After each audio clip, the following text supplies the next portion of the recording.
que dizem que nós não precisamos e não devemos estar congregados.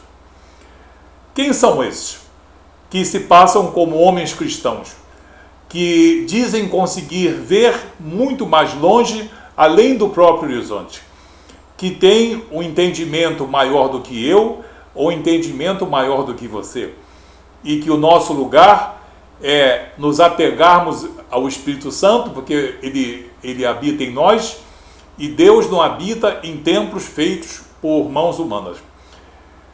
Duas assertivas bíblicas interpretadas de maneira sofismática, ardilosa e mentirosa muitas vezes, fugindo à realidade do seu significado.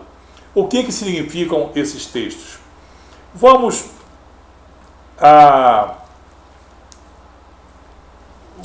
ao livro do profeta Isaías, capítulo 66, versículo 1. O que diz Deus através da boca do profeta Isaías? Deus vai falar da sua dimensão, da sua imanência, da sua transcendência e da sua onipresença. Assim diz o Senhor: o céu é o meu trono e a terra o estrado dos meus pés. Que casa me edificareis vós? E qual o lugar do meu repouso? Deus está dizendo: eu, pela minha dimensão, que tenho como reino os céus, Oranos, eu que tenho a terra como estrado dos meus pés, o Deus único e verdadeiro, com essa dimensão, um Deus incomensurável e onipresente. Aonde é que vocês vão guardar esse Deus? Aonde é que vocês vão construir templo ou casa que possa conter a minha dimensão? Deus está falando que ele não detesta as congregações nem os lugares fechados. Deus não tem claustrofobia. Deus não tem esses probleminhas que os homens têm. Deus está dizendo aqui da sua dimensão, da sua grandeza, da sua realeza, da sua dimensão em todos os sentidos possíveis, e que nada pode contê-lo devido à sua dimensão. Ele não está condenando aqui as congregações, os lugares onde as pessoas estão reunidas. Muito bem. Isso é também respaldado por uma outra passagem que está no livro de Atos,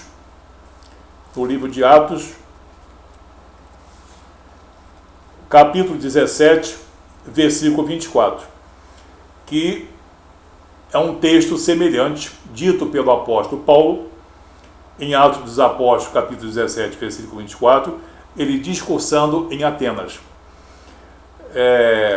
No caso, se referindo ao Deus desconhecido. O Deus que fez o mundo e tudo o que nele existe, sendo ele Senhor do céu e da terra, não habita em santuários feitos por mãos humanas. Muito bem, perfeito. Dois textos praticamente iguais, com o mesmo sentido. Qual é o sentido? Deus detesta os lugares fechados, onde as pessoas estejam congregadas. É esse o significado? Homens inteligentes e maduros e de boa consciência, eles podem interpretar dessa maneira? Não.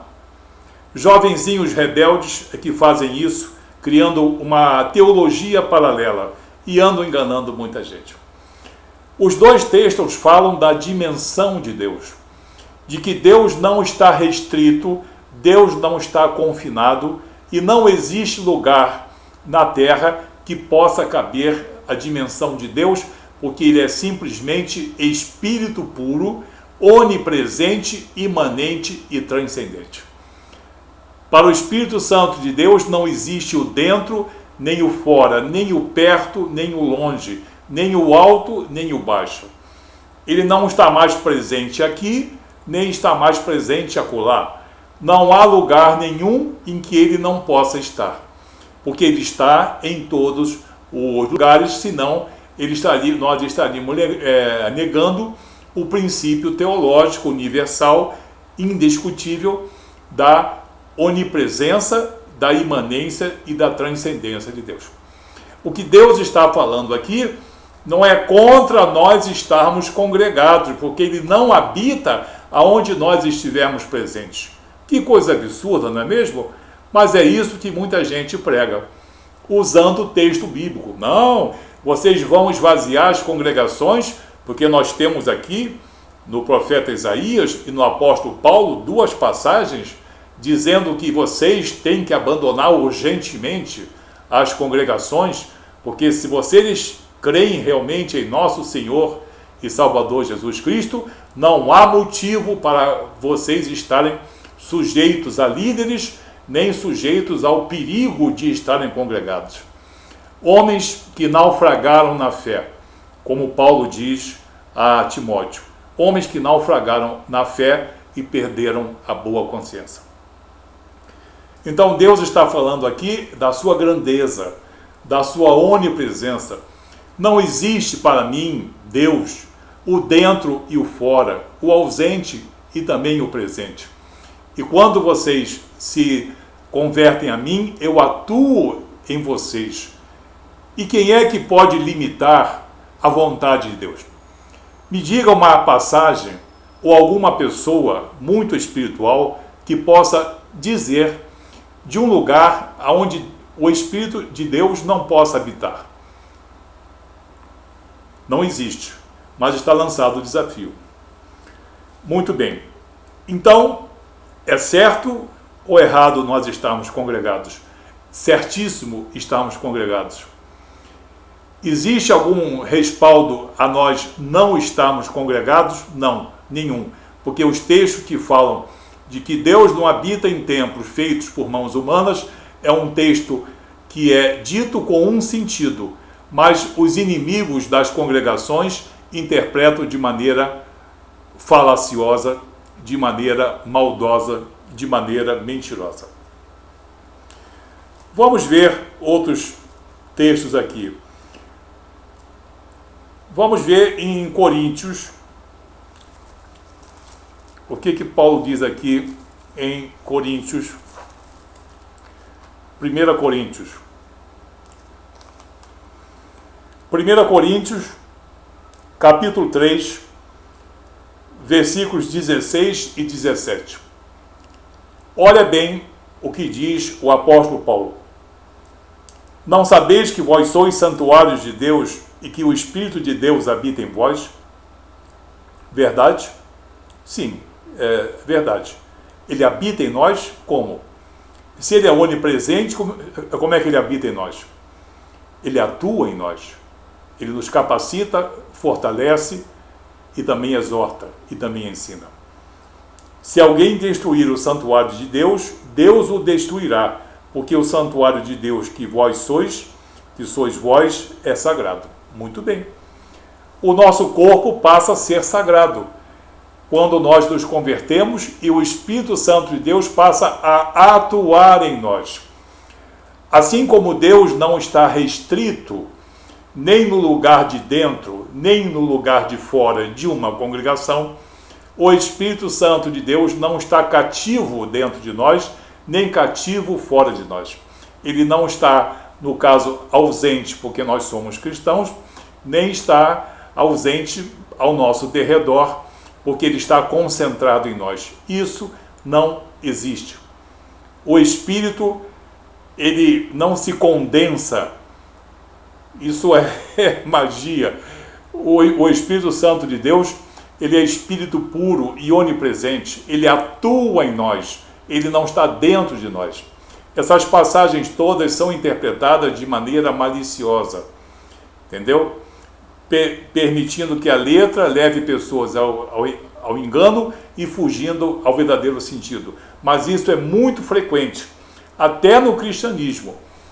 Quanto mais ainda nas seitas e doutrinas que dizem que estão lendo a Bíblia e pregam as piores heresias contra a obra redentora de Jesus.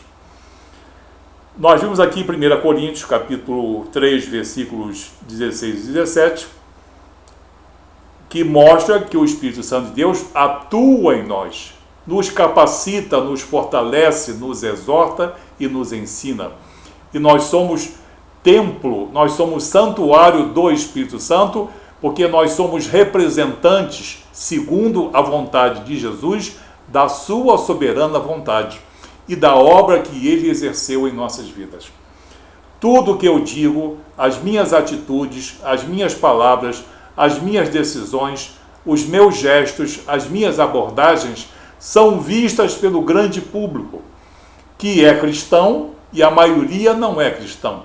Então eu tenho que portar-me como um verdadeiro santuário de Deus, como um homem que foi nascido de novo, nascido do alto e é um fiel representante da vontade soberana e regeneradora do Espírito Santo de Deus em mim.